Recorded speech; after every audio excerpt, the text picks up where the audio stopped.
Boa tarde. Hoje é 10 de junho de 2025. Meu nome é Breno Altman e o tema deste episódio é um apelo ao presidente da República Federativa do Brasil, Luiz Inácio Lula da Silva. Querido presidente Lula, venho a público como um modesto cidadão brasileiro para pedir-lhe um gesto de justiça, honra e humanidade. Apelo para que rompa, em nome de nosso povo, todos os laços diplomáticos e comerciais com o Estado de Israel. Esse Estado que, sob o manto da impunidade, perpetra diariamente um genocídio contra o povo palestino. O senhor tem sido a voz mais alta e digna entre todos os chefes de Estado e governo a denunciar os crimes cometidos pelo regime sionista. Há 20 meses ressoa nas mais diversas oportunidades suas palavras de solidariedade ao povo palestino e de condenação às práticas assassinas do governo Netanyahu. O senhor foi o único dos grandes líderes a colocar o dedo na grande mácula moral do sionismo. Como é possível a um Estado que se declara judaico aplicar contra um outro povo métodos tão semelhantes àqueles empregados pela Alemanha de Hitler contra os judeus? Quando o senhor expressou sua repulsa diante de contradição tão infame, os governantes de Israel e seus lacaios no Brasil o condenaram por antissemitismo. O Führer sionista passou a considerá-lo persona não grata. São as clássicas manobras dessa gente torpe que usurpou a história e a identidade do judaísmo para encobrir seus projetos coloniais, disfarçar sua natureza racista e justificar seus delitos medonhos. Querido presidente, como o senhor sabe, tenho origem judaica por parte de mãe e pai. Muitos de meus parentes foram assassinados no Holocausto, em campos de extermínio ou na resistência armada contra o nazismo. Ouvi-lo comparando o regime sionista à tirania hitlerista foi um bálsamo. Não há ultraje maior para um judeu humanista do que ver a nossa dramática trajetória ser manipulada como álibi para a carnificina contra os irmãos palestinos. O senhor está coberto de razão. Silêncio é cumplicidade. Neutralidade é covardia. E a história, essa juíza infalível dos poderosos, já prepara o tribunal, onde será julgada cada omissão, cada palavra diplomática que se quis prudente e foi pusilânime, cada abraço estendido aos genocidas em nome do pragmatismo. No entanto, querido presidente, por mais lindas, valentes e verdadeiras que sejam suas palavras, não irão deter a máquina da morte movida por Netanyahu. Não é mais possível assistir de braços cruzados ao genocídio que se desenrola na faixa de Gaza. Genocídio, sim, como tantas vezes o senhor já acusou, pois como chamar o extermínio metódico, a destruição de hospitais, o bombardeio de escolas, a morte de milhares de crianças e mulheres que jamais empunharam uma arma, senão de genocídio? Mas temos que passar à ação. Diante do massacre cotidiano contra a Palestina, como manter relações normais com um Estado que viola todas as convenções e resoluções internacionais, pratica apartheid e atenta contra a vida de um povo inteiro, que coloniza com assentamentos armados, que ergue muros de segregação, que trata vidas palestinas como sub-humanas? O momento exige coragem, não cautela. Ao cálculo diplomático deve se sobrepor a força moral de um gesto irrevogável. A ambiguidade precisa ser substituída pela clareza. Quando o senhor compara o que se passa na faixa de Gaza com o Holocausto, e tem razão, o mundo escuta. Mas quando as embaixadas permanecem abertas, quando a bandeira de Israel tremula em Brasília, quando acordos comerciais e militares seguem vigentes, o mundo também entende. O Brasil denuncia com palavras, mas negocia com gestos. Romper com Israel é mais do que uma medida recomendável. É uma afirmação de que a vida vale mais que a conveniência. É proclamar que o Brasil, esta nação mestiça e solidária, não coabitará a vergonha histórica de apoiar, com sua passividade, um regime que transforma crianças em destroços. O senhor teme, talvez, o peso dos lobbies, a reação dos mercados, a fúria dos impérios, a exaltação da extrema-direita evangélica, os abalos no parlamento. Mas de que vale um governo progressista se diante da morte programada de um povo recua com medo de turbulências? Lembro-lhe, querido presidente, as palavras de Nelson Mandela. Sabemos muito bem que nossa liberdade é incompleta sem a liberdade dos palestinos. Mandela não hesitou em declarar que Israel é um estado de apartheid. O Brasil precisa ser mais do que um observador ou um mediador. Milhões depositam no senhor a esperança de uma política altiva, solidária, indignada, enraizada nos princípios da autodeterminação dos povos. O Brasil precisa romper com Israel não por ódio, mas por amor. Amor à justiça, amor à liberdade, amor à memória dos que tombaram lutando contra a opressão, amor ao futuro que queremos para nossos filhos e netos, um futuro onde a paz se construa sobre a igualdade e a dignidade e não sobre a submissão e o racismo. Muitas vozes do mundo se levantam. Na América Latina, países como Bolívia e Colômbia já tomaram medidas duras, somando-se à tradicional política antisionista de Cuba e Venezuela. África do Sul, Argélia, Turquia e Iêmen, nações do sul global começam a traçar uma linha divisória entre civilização e barbárie. Até mesmo na Europa, alguns governos analisam medidas contra o regime sionista. O senhor não acha que já é hora do Brasil agir? Querido presidente, desfaça a miragem de que a diplomacia deve ser paciente. A paciência diante de um massacre é conivência.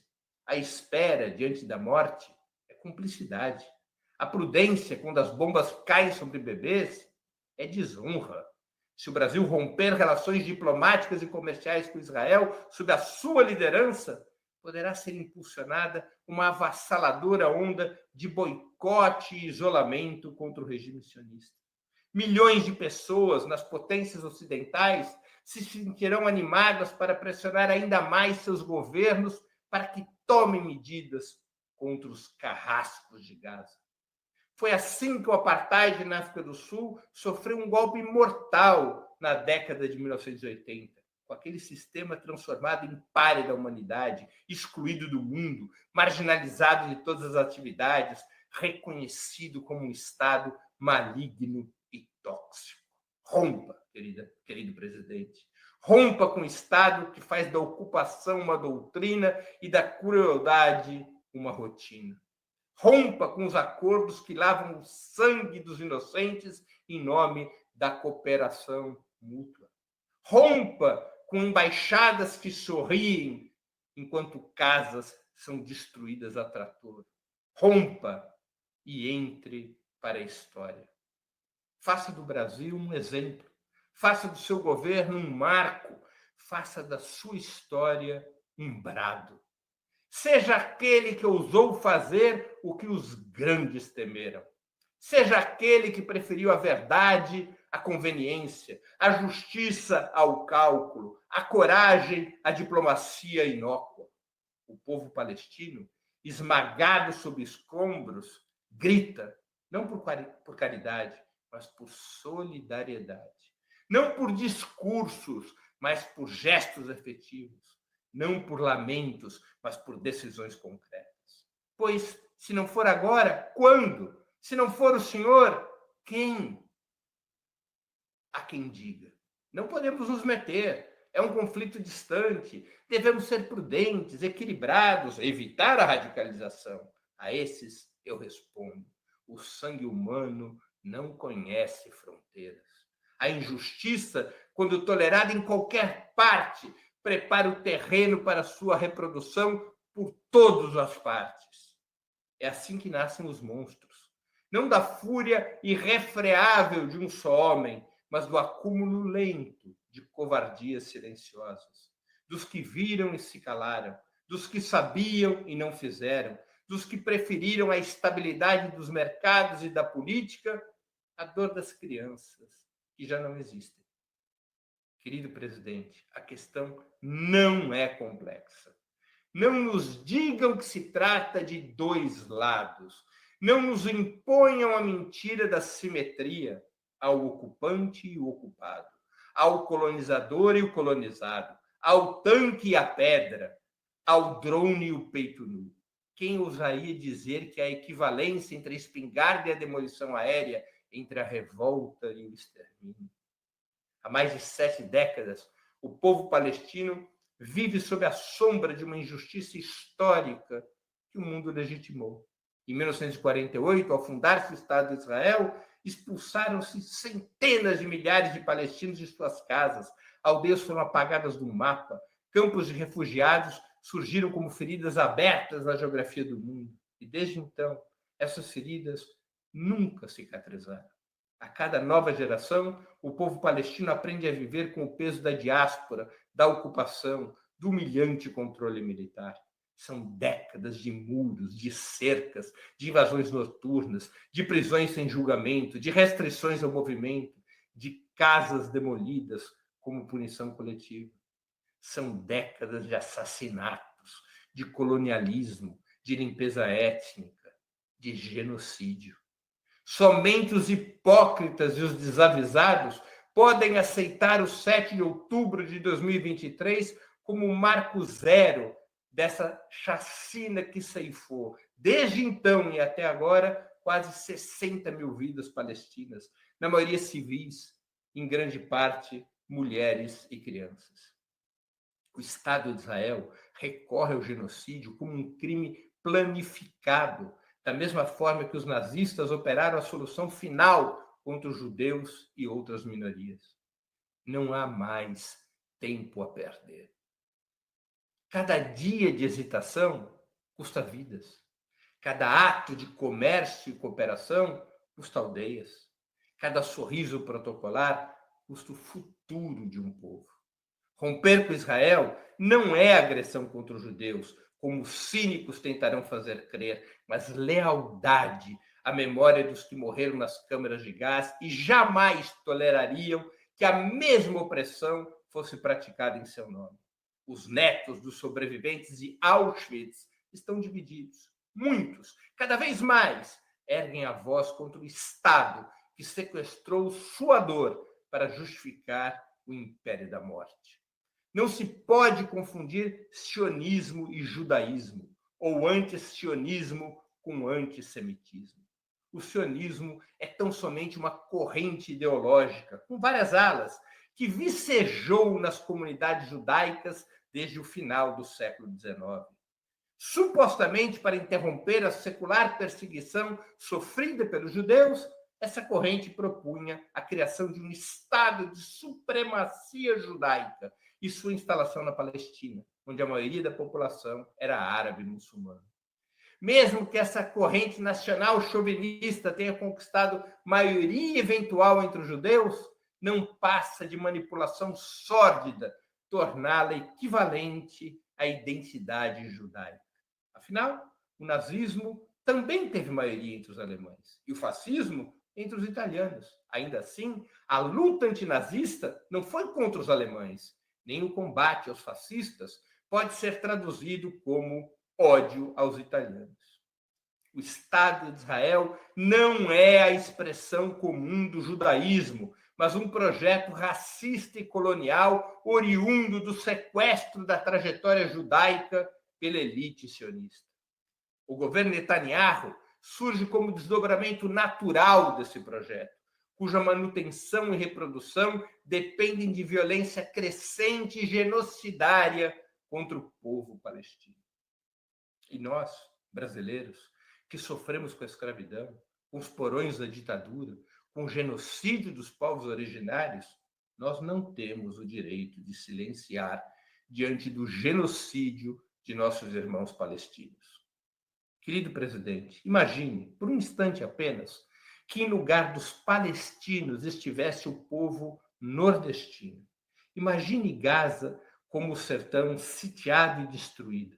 O que faria o senhor se o povo brasileiro fosse despedaçado, confinado, desumanizado? Pois é isso que vive a Palestina. É isso que o Estado de Israel pratica com meticulosa impunidade, enquanto chanceleres discursam e empresários continuam a ganhar dinheiro. É hora de fazer do Brasil o que o mundo espera, uma nação que não se ajoelha perante os donos do capital, que não teme perder contratos em troca da vida de um povo inteiro. É preciso, enfim, romper com a mentira, romper com os simulacros diplomáticos, romper com a ilusão de que é possível o diálogo com genocidas. Querido presidente, digo com todo respeito e com toda urgência, o senhor tem a chance histórica de inscrever seu nome entre os grandes da humanidade. Não apenas por suas formidáveis conquistas eleitorais e sociais, mas por um gesto moral, irrevogável, radical, como exigem os tempos radicais em que vivemos.